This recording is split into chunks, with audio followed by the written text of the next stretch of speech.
Everyone right to go? There are 80 active cases of coronavirus in Victoria, with just 4 cases overnight. Of today's 4 new cases, we have received initial low positive results in relation to 2 of those cases, and further testing and examination is underway to determine whether they are in fact false positives. We'll have an update around that hopefully later on today, if not in the reconciliation of numbers tomorrow. Until this is confirmed, though, they are, through an abundance of caution, treated as active positive cases. The 2 other cases, that is those that are not believed to be or suspected to be low positives, are under investigation by our public health team, and further work's underway to determine whether they're linked to known outbreaks. There are 5 Victorians in hospital, and none of those are in intensive care. A total of 3,154,371 test results have been received since the beginning of the pandemic. That's an increase of 23,583 since yesterday. And again, as we always do, because it's so important, we thank each and every one of those 23,500 Victorians who got tested just a little more than a day ago.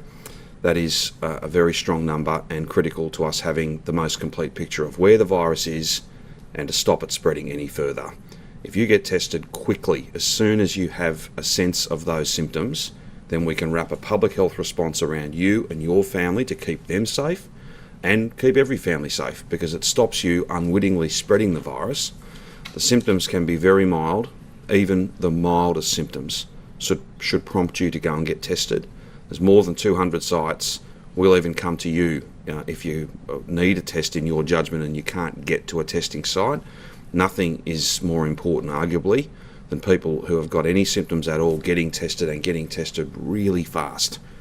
It's how you keep yourself and the people you love the most safe, and it's how we stop this spreading. There are just 5 healthcare workers who are active cases. The rolling average to 29 October is 2.6 in Metro Melbourne, Regional Victoria 0. The unknown cases, or mystery cases, there are now just 2 of those to the 27th of October, and those 2 are in metropolitan Melbourne. In terms of the places where those 4 cases, the local government areas where those 4 cases, so the 2 that are under investigation as to their chain of transmission and potential links to outbreaks, and the 2 that we suspect are low positives or false positives: Wyndham, Brimbank, Hume and Greater Dandenong. There are no active cases in regional Victoria, just to confirm, and we have just 4 active cases in residential aged care, critically important given how vulnerable that industry is. They're probably the numbers of the day that I needed to speak to. I did just want to make a couple of comments in terms of opening up and where we find ourselves. We as a community, and all of us right across the state, have taken some very big steps this week. And it comes off the back of having worked incredibly hard, all of us in different ways, to play our part to drive these numbers down to very low levels. If they're to stay at low levels, though, we all have to play our part. And Brett and his team, Ewan was here yesterday, Jerome earlier in the week, they lead teams of thousands of people, and they are working night and day doing quite extraordinary things. But each and every one of us has got a part to play. We're all in this together, and we'll all pay a price, all of us, one way or another, if we don't play that part.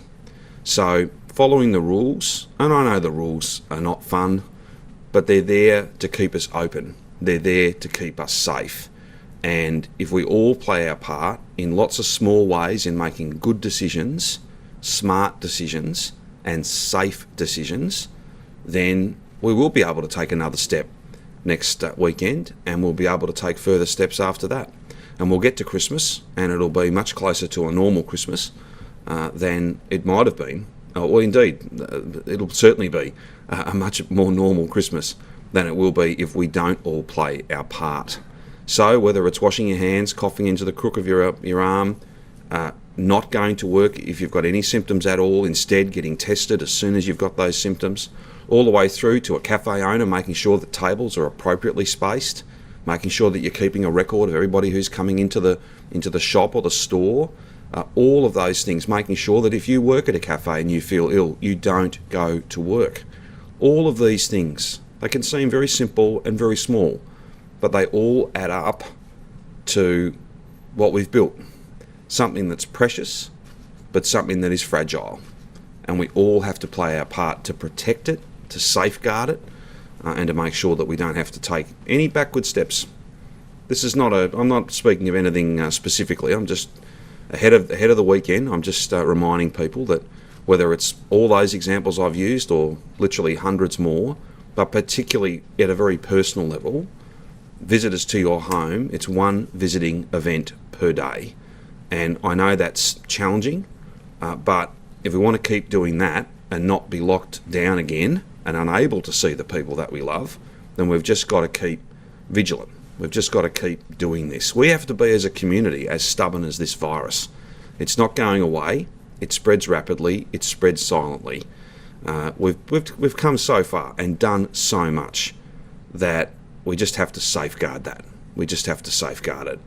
What's more, these last few months have to mean something. They have to be worth something. There's a lot of pain and hurt out there. There's grieving. There'll be a big repair job, a big job of work to be done. And the state budget in just a few weeks' time will be the opportunity for us to make those unprecedented investments, not for their own sake, not just to create jobs as if that's a be-all and end-all. It's about creating jobs so that families can have security and safety, and they can plan for the weeks and the months and the years to come, so that the people they love the most can be in as safe and secure an environment and as safe and secure a position as possible. That's what the state budget will be about, and that's what all of us have to be about. Taking these safe steps, playing our part, being vigilant, valuing the fact we've built something that is deeply impressive but fragile, and we all have to play our part in safeguarding that. All of us. There's simply no choice. Just finally, can I just make a couple of brief comments in relation to terrible events in France overnight? We send our best wishes to everybody caught up in that. These are not acts of faith. They're anything but that. It is an act of evil, and it is something that's very confronting, very, very challenging, and we send our best wishes to everybody who's been caught up in this. It's a terrible thing, and all those who are involved are obviously in our thoughts and prayers. Any attack against freedom of speech, freedom of worship, freedom of political thought is an attack on all of us, no matter what country that attack happens in. Any fundamental abuse of faith to commit acts of evil is an attack against all of us and the values that we hold dear. And can I say, the values of community, the values of being in this together, the values of kindness and compassion that have been at play in our great state right throughout 2020. That's what's got us here. And these attacks, albeit a long way away, they're an attack against all decent people all over the world. I now might ask Professor Sutton just to speak to the epidemiology of the day, and then we're happy to take any questions you have. Thank you, Premier. So, as the Premier announced, 2 of the 4 cases may not end up being confirmed cases. We often think about tests in really black and white ways, that you have a positive or a negative and there's nothing in between. But the reality is, for any test you can think of in the world of pathology, there are always some uncertain ones that sit in between. With any test, PCR test, a serology test, there are some results that are a little bit indeterminate. So for a PCR test, they are looking for gene probes and genetic sequences to ping, and sometimes some ping, but not all of them, that would make it a definitive test. And each and every one of us have differences in our immune response and our immune functioning that can mean some of those tests don't come back with a definitive positive. That said, the PCR test is still, 99.9% accurate. But when you're doing 20,000 plus tests per day, to have one in 10,000 have that somewhat ambiguous result is pretty much par for the course. That'll be happening across Australia, but we're doing so much more testing in Victoria at the moment. So we will have an expert review panel look at those results and hopefully make a call on them definitively as positive or negative. But as the Premier said, we'll treat them as positive. They get isolated and they get worked up as if they're positive until we know otherwise. One of those cases, and they'll be interviewed this morning, a lot of these results came through very late last night, has been in and around the Deer Park area. And so until we know more about the potential exposure sites, potential movements of this individual and other close contacts that we can identify, I would encourage again anyone who's symptomatic, especially in the Deer Park area, to look for a testing station nearby. I know there's one at IPC Health in Deer Park, that's at 106 Station Street. Its normal operating hours are 9 to 4:30. It may well get very large queues today, so please don't only go to a single site. Look around. If there are very long wait times, if there are very long queues, we will try and stand up other testing stations that pop up in the vicinity today. But until that's all been worked through with the incident management and outbreak management teams, look around for those normal testing sites around Deer Park, but not just the one that I've mentioned, because I expect that there'll be quite a few people who might go there. On the issue of testing, fantastic to see the testing numbers, and whether you end up being a weak positive and not classified as a confirmed case, or whether you're a confirmed case, the people who are testing are the absolute heroes in Melbourne at the moment. They are the individuals who mean that we can identify any last remnants of virus that might be circulating in Melbourne, and that we can end it. So my enormous thanks to those individuals. That's it from me. Sorry, just before you go, on Twitter this morning you mentioned that another case might also be historical or recovering. Yeah, again, needs to be worked through. There's some reconciliation for that case. We'll need an interview, but the suspicion is might have gone through an illness and be testing way at the end of that illness when no longer infectious. But I wouldn't jump to that conclusion. It needs to be worked through. But it's one of those cases that's under investigation, not one of the weak positives. No, it's one of those that are under investigation, so it needs to be worked through, but may not be of concern in terms of being an active case. Brett, is there anything further on the child that Ewan was talking about yesterday out of Bundoora, or any further investigations and updates out of that? Not that I'm aware of, Simon. Any other cases that are connected to that northern side of the outbreak? No.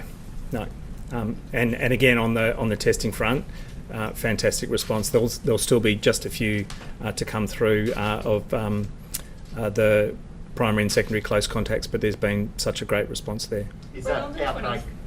Of the 23,000 tests we've done, how many of those are part of the high-risk workplace asymptomatic tests? Oh, I'm not sure the exact numbers. We can bring you that breakdown, but there's a good few thousand that are done routinely on a daily basis for that workplace surveillance testing. Obviously, as we've flagged, about 25% of those high industry workforces will get tested on a weekly basis, so they'll get through 100% of those in a month. But I'm not sure of the 20,000 plus have come from that today. I didn't know if they were skewing the tests, because we've seen really big testing numbers. Yeah, I don't think so. They're not. It's not like it's 10,000 test results. It's a few thousand. It might be, it might be 2,000 or 3,000 on a daily basis. But we've got that capacity. We can get those test results back, and it can pick up some of those. We obviously want to protect those industries in particular, and it's an opportunity to find people who might be asymptomatic or have very mild symptoms who wouldn't otherwise get tested. Brett, what's your message to industries, cafes, pubs as they open up, particularly around following the rules, and obviously the government yesterday and today is doing a big push on enforcement. So what's your message on that, given that they're your directions? Yeah, the message is absolutely enjoy the phase that we're going through. People have a right to feel and should feel, and I love seeing the expressions of a positive and forward-thinking population in Victoria. That's great. It is not over. It will not be over until there's a vaccine that goes in that first shoulder and can be distributed across Australia. So we do have to recognise that if we put aside all of those behaviours that we know have worked in stopping transmission, then we put everyone at risk again. So for industry, for people who are attending any of these settings, bear in mind that this can take off again if there's a single case out there that's not identified. So keep your distance, hand hygiene, record where you're going, and for industries, make sure you're recording people's details and that you're following your COVID safe plans. And if you're high risk, all of the requirements of that COVID safe plan, which are not insubstantial but are critically important. People will feel more and more relaxed as time goes by. I know, on the other hand, some people are very anxious about going out and they're very anxious. They get the daily numbers anxiety, a little bit like I do. But in between that, it's just about doing those standard things, making sure that if you're unwell, you're cancelling that night out. You are not visiting family. You are not seeing friends indoors or outdoors. And if you see individuals who've got a cough or a runny nose, politely but firmly decline them attending your house or seeing them, because they could be putting you at risk.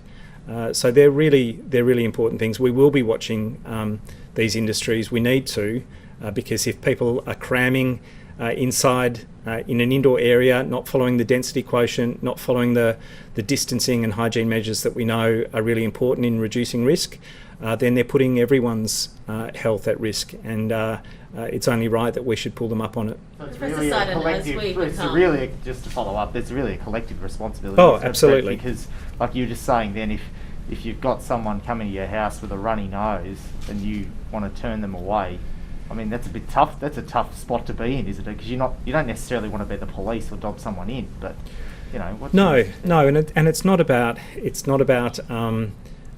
being mean. It's about following the advice that I'm giving, that others are giving about what we need to do collectively. So on your side, if you've got a kid who's unfortunately got a cold at the moment, they shouldn't be going out. If you've developed a new cough, a new sore throat, a new fever, you shouldn't be going out.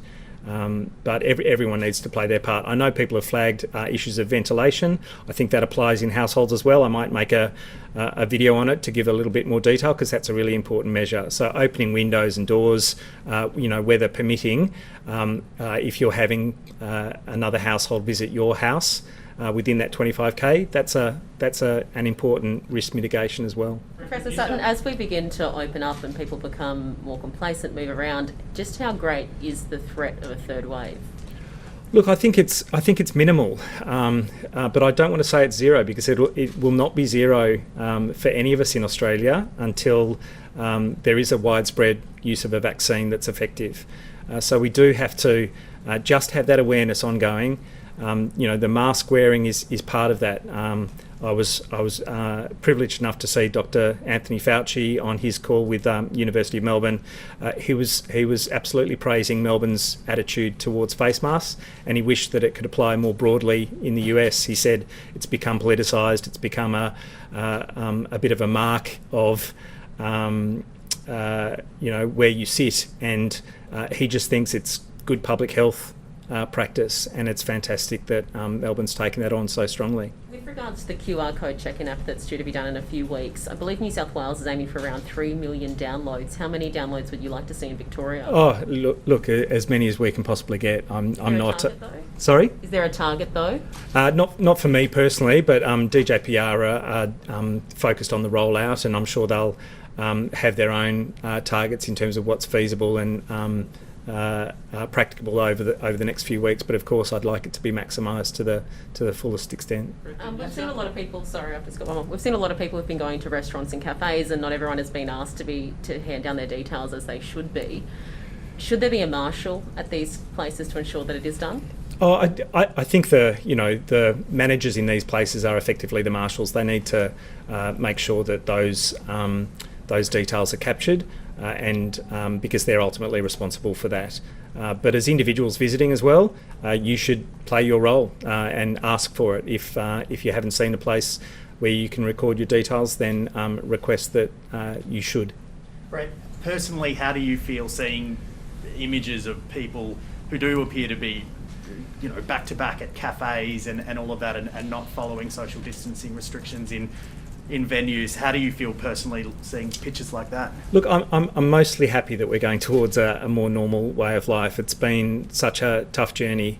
But yeah, there's an element that makes all of us, I think, anxious when we see images where the risk of transmission can occur in those settings. And again, collective responsibility. We'll do what we can from an enforcement and oversight point of view between WorkSafe and authorised officers and others. But as individuals, you can make those choices as well. If you're being asked to cram in with others, please decline. Go to a safe place where you can enjoy your food or drink or whatever else safely. That's your entitlement. We heard from a delivery driver today, Brett, that he went to 15 locations in the CBD and the western suburbs, and only one took his details down. Do you think maybe there is too much responsibility on the managers and people who are involved there to take those details? That's only 1 out of 15, and he's there for quite an extended period of time. He was concerned. He's now taking his own details and keeping a record and database himself. But what's your reaction to that? Yeah, look, there is a not insignificant administrative burden to do there, but we all have to step up to it. And again, if somebody else isn't holding up their side of the bargain, but you're motivated to do so and you can, absolutely record it. We're asking people to record who's visiting their house on a daily basis. That's something that each and every individual can do. So we'll continue to push for that oversight to occur and for those businesses to do the right thing. But to the extent that they're not, all of us as people accessing those services or going into those settings should play our part as well.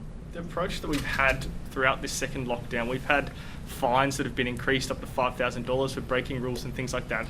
What gives you confidence now that we can trust individuals to do the right thing when before we were threatening to give them a big fine as the way to stop them doing the wrong thing? Oh, there were really high stakes for some of those things going into regional Victoria when you didn't need to. They were appropriate fines in terms of their size because the stakes were enormous. The stakes remain enormous. Many of those fines are absolutely still in place and would be, will be pursued by VicPol, I'm sure, if they're breached in ways that really do put people at risk. But we're talking about opening up for each and every individual. All of us will have an opportunity to follow or not follow the rules and make the right choices. So it's not a matter of being able to police each and every one of those interactions, each and every one of those choices. We just need to emphasise that this is not over. It will not be over in the long term until we've got a vaccine, and that we just need to be mindful of our individual and collective responsibility here, calling others out again politely, but appropriately. And doing the right thing as individuals. And the New South Wales Premier says that before opening the border, she wants to see at least 2 weeks that numbers stay down. From your perspective, are you looking at that 2-week limit as well to see how we manage opening up? Will you kind of sleep a bit easier if in 2 weeks our case numbers are still low? Yeah, absolutely. We don't want to see another outbreak that tips those numbers up, but we've had 2 weeks of low numbers. We're averaging just over 2 in the last 2 weeks. So we've already had that 2 weeks. If another 2 weeks provides those same numbers, that's absolutely reassuring. And if we have more days of zero, even better. Brett, you said earlier if we can find the last remnants of this virus in Melbourne and end it. Do you mean like those particular cases, or can we push for elimination at all, even coming out of lockdown? Well, elimination may happen by virtue of finding everything that's out there. We're not hanging our hats on that because there could be hidden cases, there could be chains of transmission that just go on without being detected. But no one will say no to stopping those chains of transmission if they're out there. So if we can find each and every case that identifies those chains of transmission, and use the isolation and quarantine and that really broad contact tracing that's being done to stop all of it, fantastic. So you do believe that that's possible, obviously? Yeah, it's absolutely possible. It's happened everywhere. There's a grumbling number of cases in New South Wales, but it's within our grasp, and if it's a byproduct of everything that we're doing routinely for each and every case, then fantastic. How much is hay fever adding to our testing numbers? Look, who knows? 1 in 6 people suffer from hay fever. How many of those say, oh, this is just my absolutely classic hay fever? It's mostly sneezing. It goes away after a couple of hours if I've been exposed outdoors and not get tested. It is hard to say. But I would say if anyone's got anything that's over and above their normal hay fever or different from their normal hay fever, or it's not settling in a way that it would normally with their usual medication, they're the same symptoms that are present with coronavirus, a runny nose in particular. So get tested to be sure, get that negative result within the day, and carry on as normal. And you can provide that reassurance to people you're visiting. If you're sneezing and they're wondering, you say, I've got my negative test, all good. Just one more. Yeah, go for it. How do you see the international situation playing out, especially in Europe at the moment? It's looking pretty dire. It's very dire. They are coming down to hard choices of lockdown, and the same impossible choices we faced a couple of months ago. There are systems that are getting overwhelmed there in the health services with 70+% of ICU beds with COVID patients. Belgium, I heard, having doctors continue with a positive result. Really dire choices. We've avoided that. That's a fantastic result for Melbourne, but I do worry about all of the resurgence across many countries in Europe, and some hit particularly hard. France and Spain, Belgium, the Netherlands in particular, the Czech Republic. Testing numbers, Brett, they're up to about triple some days what we had when we opened up the first time. I think we were down to 7s and 8s after the first wave. Why do you think it is? It's so much bigger now. How much of it is the government kind of having more sites and approaching it better, and how much do you think is it individuals being more aware of it? I think it's a bit of everything, and I think it's great that it's a bit of everything. People do have that awareness. They're not complacent that they don't need to test when they've got symptoms. We know that people should test when they've got symptoms. We're still getting positive cases, so it's really critical. So I think people understand that and are stepping up for testing and realise that they can get that result really quickly. So that's fantastic. But also, 200 plus testing sites in Metro Melbourne in particular. You don't have to go much more than 5 or 10 k's for a test site, and to have pop-up sites go to where people are being prompted to test, and to have drive-through testing. It's really convenient. So I think that's playing its part as well, and it's all good news. Do you think we were complacent the first time? Yeah, I think in many ways we were complacent. I think everyone who's been in Victoria thinks back and realises how differently they're thinking about where we're at now, and how how awful it is to have gone through a second wave, and how critical it is not to be in that situation again. If that's a reminder for all of us, then that's terrific. Premier, gyms, that industry says it has some new data that shows the risk of infection is less than 1 in a million, and they're happy to tell their members to wear masks. Is there any way of them getting their density limits increased or anything like that? We will always look through as this evolves, and if there's another couple of weeks of very low to no cases, then that, like all other industries that still haven't opened, will be under consideration. It is fair to say that even gyms that did regular testing of staff, that did symptom checks and fever checks for people who were coming in who had density quotients or spacing between people, with the indoors and the exertion, there have still been outbreaks. So we do have to keep that in mind. But again, the lower the numbers, the lower the risk that anyone will be turning up to a gym as a case. Premier, one more, sorry. On this the Bunduru case, are we using the approach of isolating contacts of contacts there too? Is that every single outbreak we're doing that now? Yes. And that was about 100 people, is that right? I'm not sure the exact numbers. Yeah. Yeah. Premier. Thanks, Brett. I think about 90, Michael. Premier, just as we speak now, the Royal Commission into the bushfire disaster over the summer is being released. It has 78 recommendations, and one of them is to allow the federal government powers to declare a state of emergency in a state, for taking that power away from the state. Now, obviously, we're in a state of emergency for COVID, and that would maybe be required for bushfires. What would be your response to that? As you point out, I've not had an opportunity to read the Royal Commission's report, but I'll make a broader point than that. It is always best when governments work together and be focused on the challenges at hand, and nothing else should be a consideration in any way. But let's have a look at the report, the different recommendations they make, and then no doubt this will be a discussion that we'll have at National Cabinet and in other forums. Survivors have pushed for an expansion of the water bombing fleet. Is that something we could look at? Well, every summer we make sure that we have the very best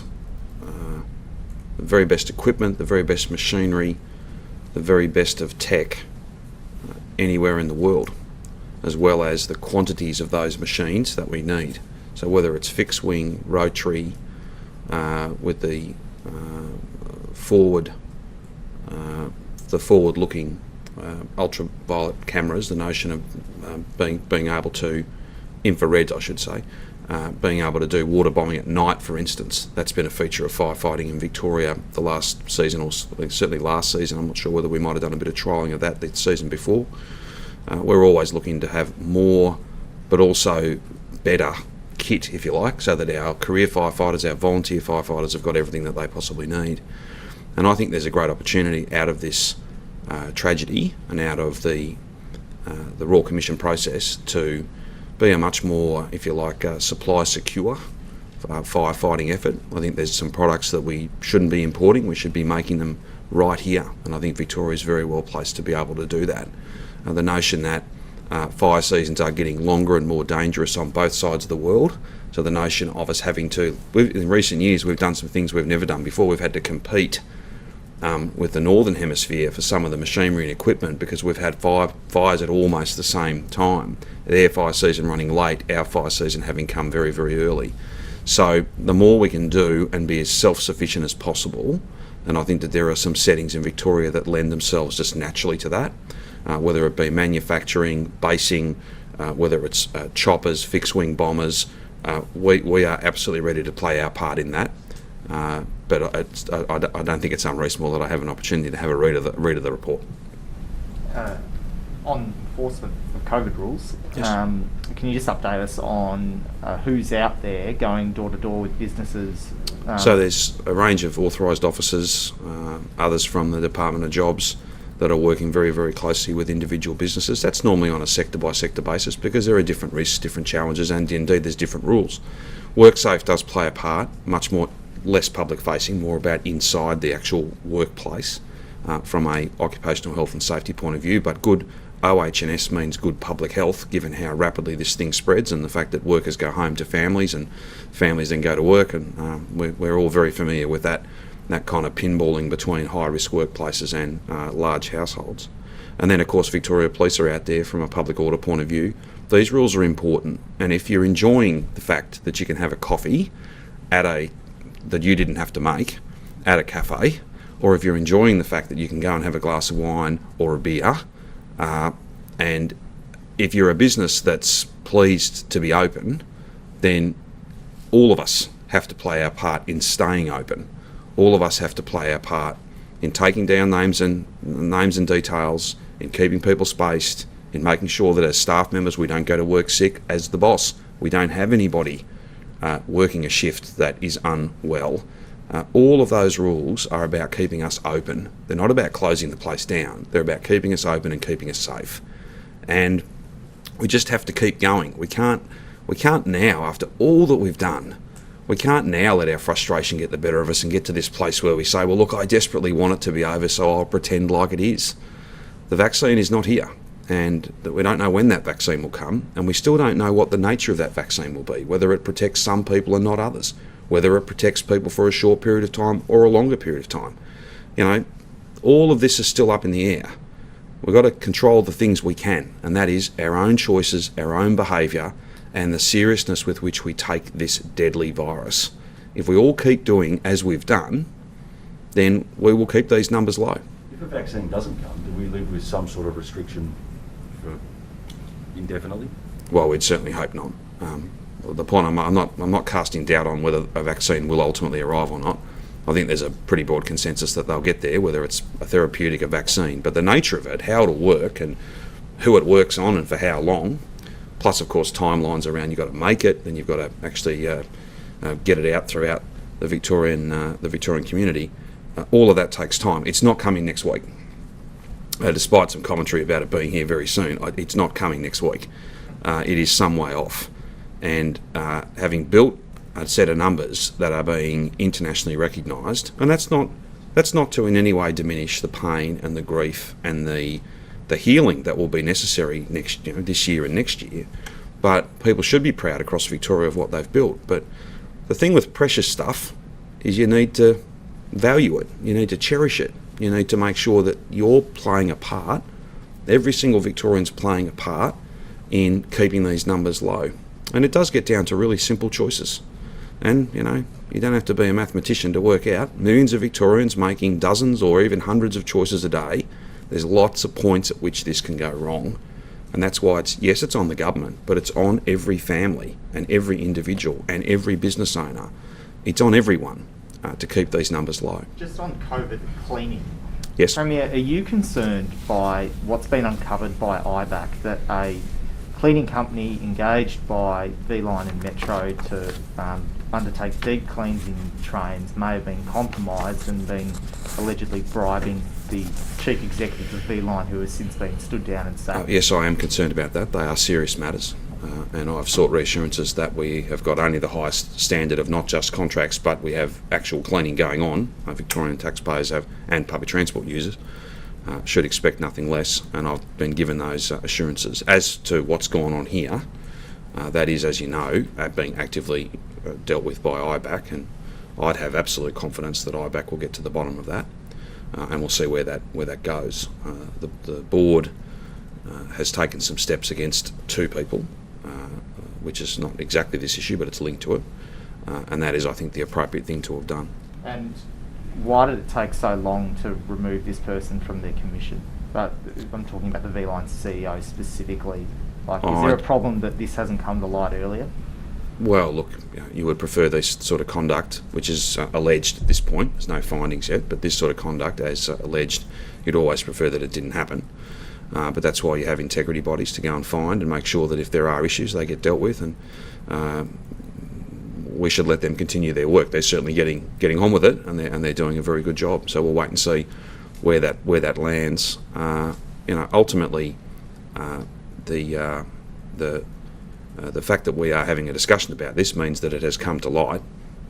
There's processes to be run, and we should let them work their way through. We opened up on Wednesday. People Yes. will probably be out and about this weekend. They will. Are you worried that next week there may be an uptick in cases, or is next week kind of the test to see how things are really going after that Michael, weekend? I think every day is a test. Like, it was a very late night last night because we were the board had none on it at about 11, and then not long after these four cases popped in. And look, two of these may well be false positives. The others may well be people that are in quarantine, or they're basically ISO at home, so they're close contacts known to be linked to other outbreaks, or they may not be.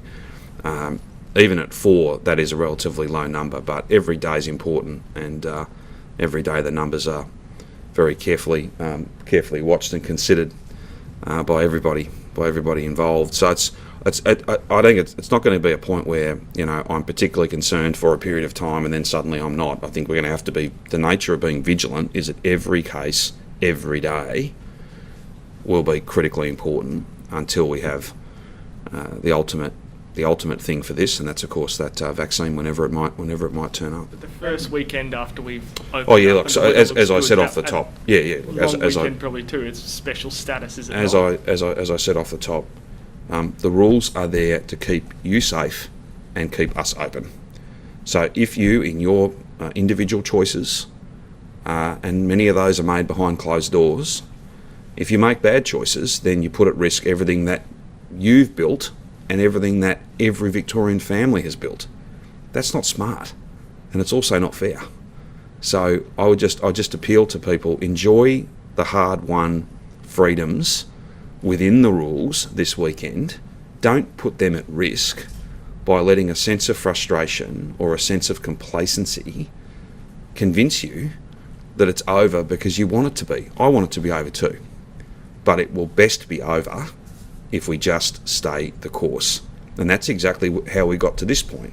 I don't know how many times I've made the point again and again and again, because it was the important point to make, that if we just followed the strategy, we would get to less than 5 mystery cases. We would get to less than 5 cases per day on a 14-day rolling average. And on Wednesday, when we were able to take that step to open up, we had met both those targets. Similarly, we'll keep the numbers low if all of us play our part in doing that. And that means no one gets a leave pass. 25 people to your house, oh, it's all fine, don't worry. Well, no, that's not appropriate. Any business not doing as they should do, that's not appropriate. We've all got to acknowledge that what each of us do matters, not just for us, but for everybody. We are literally, I know this sounds like political speak or, cliches. We literally are all in this together. And if we all play our part, we'll all benefit from that. And just as we are now, we've all stayed the course. We've all found it in ourselves to have the character and the courage and the compassion to look out for each other and to see this strategy win out. But it's not over. It's not over. And this thing is stubborn. It lurks. It will be there in the shadows for a significant period of time. And even if it's not, to the earlier point, even if it's not, we'll have to assume that it is, because we can't test everybody every single day, and the vaccine isn't here yet. So the weekend, it's not a matter of being concerned more or less. I'm concerned every day to see every Victorian make smart choices, because they benefit from those smart choices. Are you confident we can take the next steps on November 8th still? And do you have... Yeah, I am. Do you have thresholds for where we need to be for that to happen? We want to continue to see numbers low. We want to see this trend continue. And are there specific numbers we must meet? Look, I think that if we continue to perform the way we are now, over the next week or so, then we'll be able to take that step on the weekend. But I just say to people, no victory over this is easy. Like it's all hard fought. And if what people are enjoying now matters to them, and I know it does, it absolutely does, then why wouldn't you play your part to safeguard it? Why would anyone make bad choices to fritter away everything that they've helped to build and that we've all built together? I don't want to be overly negative about it, but I just think this weekend will be important. Every weekend, sadly, till a vaccine gets here, will be important.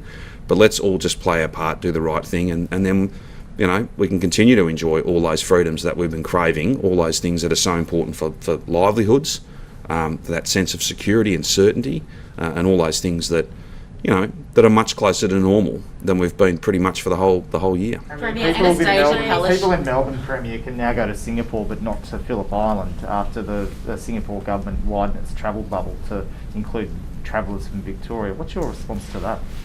Well, my response is that you'll be able to travel to other parts of Victoria when it's safe, and it isn't safe to do that now. And in my many conversations with people from regional Victoria, some from very small communities, some from much larger regional cities, they are keen to be reunited with Melbourne and to have a common set of rules, but they're also keen to make sure that if the rules are the same and the movement is free, that the risk is about the same between Melbourne and regional Victoria. And we're not at that point yet, but we will be at that point soon. What do you think of the travel bubble though in Singapore? The fact travel bubbles are an important part of, I think, that COVID normal, and whether it be with New Zealand or with Pacific Island nations or with Singapore or whomever it might be, I think they will be a feature of 2021. But again, that'll have to be done very carefully, and I'd have confidence that the Commonwealth Government will take very cautious steps around that, and National Cabinet will continue to talk about it. Premier, Anastasia Palaszczuk is keeping the border shut to Victoria but is opening up to the rest of New South Wales come November 3. Were you hopeful that regional Victoria would have gotten a look in? Oh, I don't think so. I think that it's perfectly reasonable. I had some text exchange with Gladys this morning. They're very keen to wait the couple of weeks and they want to see how things unfold once Victoria is whole again. So it's not unreasonable for them to wait and see. I don't think that no Premier takes any joy from closing borders. But ultimately, those individuals, whether it's Anna or Gladys or Mark or Peter or anyone else, they've got a responsibility to do whatever they can to keep their community safe. And I've never been critical of that, as hard as it is for people who live on those border communities and others who, for various reasons, need to travel. But the biggest and best and most important thing we can do as Victorians is to play our part, do our bit, each of us, to keep the numbers low, and then the borders will be open, and we'll be able to travel freely within our state, and we'll be able to travel to other states and potentially to other parts of the world.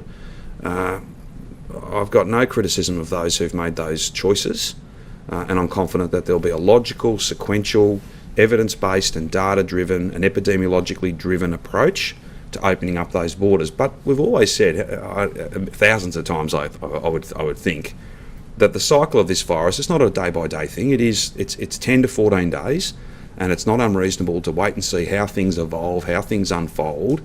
I'm sure, though, that other premiers, and indeed some in the Commonwealth too, I would think, would be very pleased not just to see low numbers in Victoria, but very, very high testing numbers that are still only delivering very, very small case numbers. They are the highest test numbers in the nation by a factor, and we aim to keep them there.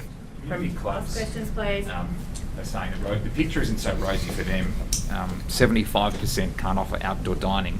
And according to Community Clubs Victoria, 200 of the 1,000 they represent are on the verge of collapse. Does the roadmap help them enough, or is there more we can do for community clubs?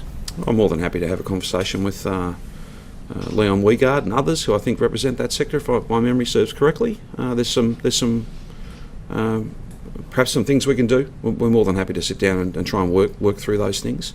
The thing is this. I'm not being critical of anybody who can't use the outside space, but we did have, just think back a few weeks ago, and there was a chorus almost, and we were told, oh no, there'll be no outdoor drinking and dining, we can't possibly do that, we've got to have 150 people inside and all these sorts of things. And now look at it now. And this won't just be a COVID summer drinking and dining outside or having a coffee, whatever you want to do.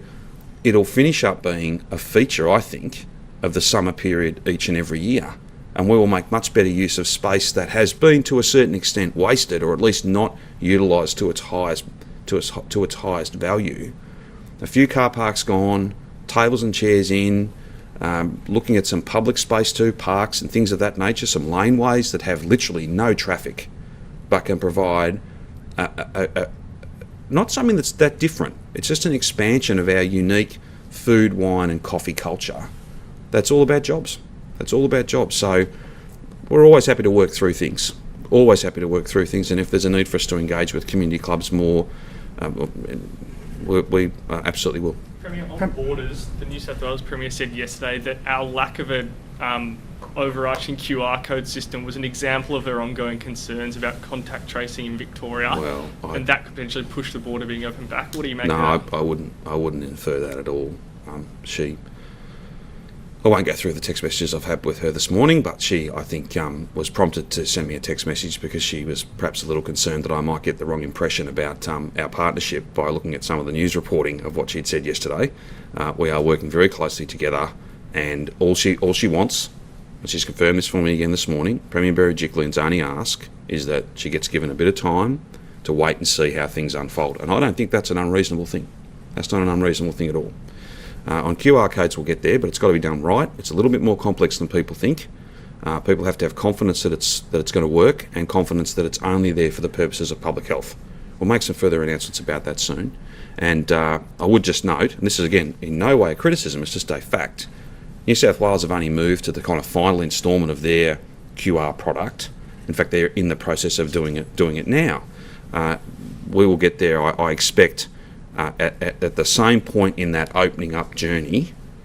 We will absolutely have the product out there and working very, very well. So do you think the earliest it would be then is 2 weeks after the 8th when Victoria becomes whole again? The earliest for what? So Gladys was saying that it'd be. She wants I think that it would be unwise for us to assume that the border into New South Wales would be open until at least 2 weeks has passed, since everybody in Victoria can move freely. That would be my reading of it. It's not for me to announce what the New South Wales government position is, but I think that is a realistic expectation that all of us can have. I would just again say though, I'm going to be encouraging people not so much to be travelling to Sydney or other places. I'm going to be encouraging people to stay local and to spend as much time and as much money as they can supporting their fellow Victorians, and I'm pretty confident people will do that. There are some trips that are obviously important, and hopefully we can have those as hassle-free as possible, certainly by the end of the year. That's the National Cabinet approach, that's the National Cabinet decision, and everybody signed up to that. Premier, just on that, obviously we're walking on eggshells at the moment. There's a threat of going back, more restrictions, etc. How can people have confidence to make any Christmas plans at all, considering that? And then also, what's your reaction to the opposition's idea of half-price holidays in regional Victoria? Yeah, look, there'll be some very significant announcements of support for the tourism sector, particularly in regional Victoria. We'll make those at the appropriate time. They'll be a feature of the budget, if not before then. Other states have done similar things, and we think it's worked well.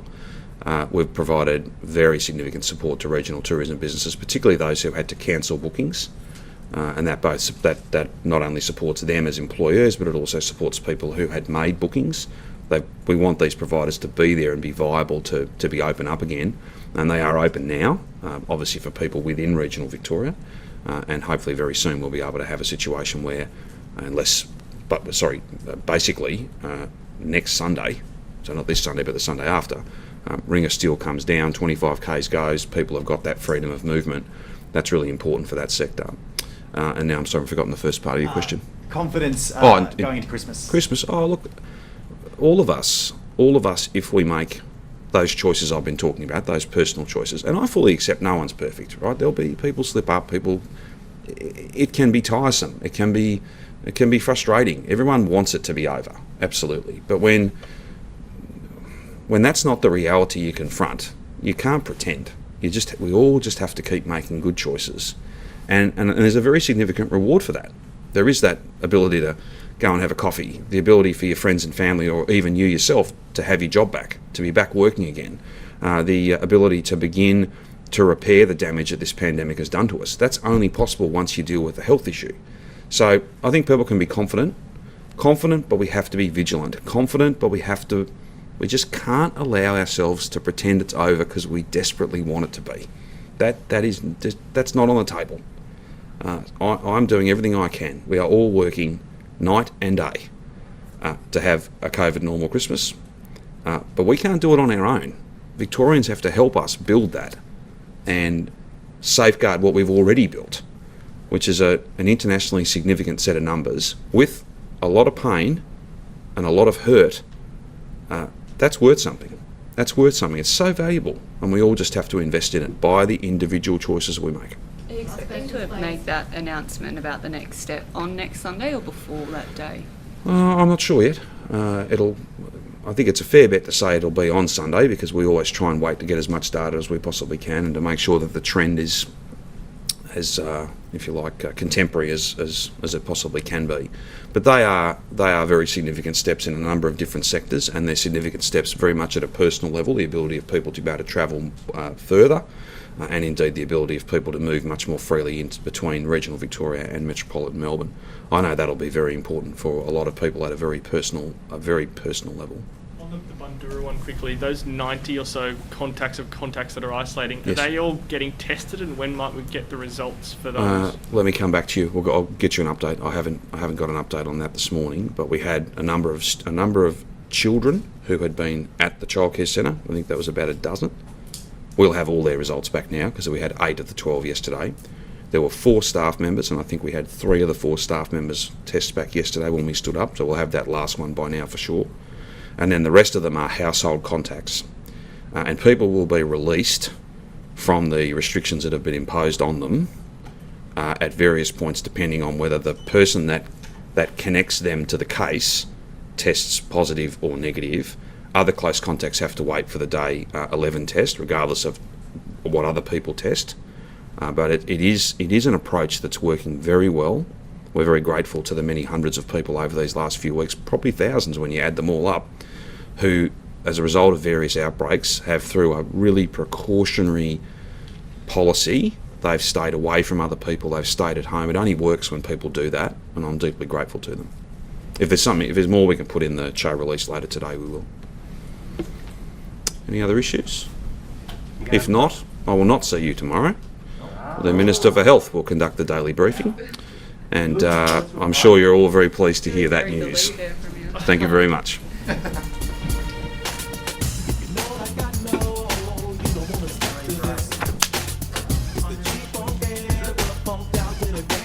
If you smoke like I smoke, then you're high like every day.